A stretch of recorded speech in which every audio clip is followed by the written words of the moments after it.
নমস্কার বন্ধুরা, আজ আমার নিবেদন একটা বিশেষ গল্প, রেড বুকের গল্প, যেটা ৭১-এর দশকে জরুরি অবস্থার সময় নিষিদ্ধ করেছিল ভারতের প্রশাসন।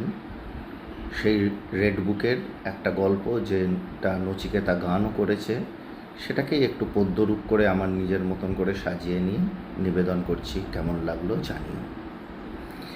এক যে ছিল বুড়ো, বাড়ির সামনে ছিল তার এক বিশাল পাহাড় চড়ো। শাবল নিয়ে ভাবল বুড়ো, করতে হবে এই পাহাড় গুঁড়ো।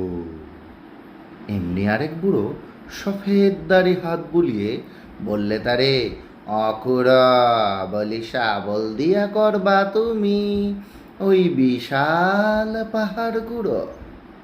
বলি, যতই তুমি বান্ধ কোমর, মাথায় তোমার ভর্তি গোবর।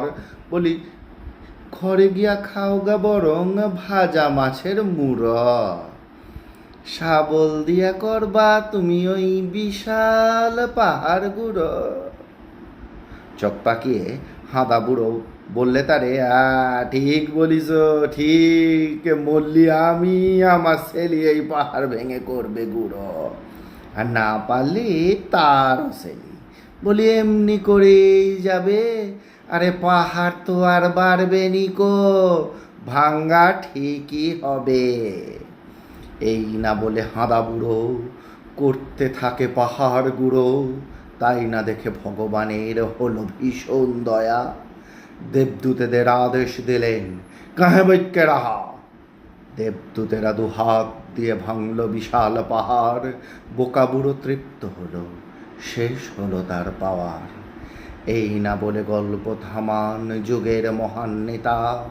মাও যে বলেন, মোদের দেশের সামনে ৩টি পাহাড়।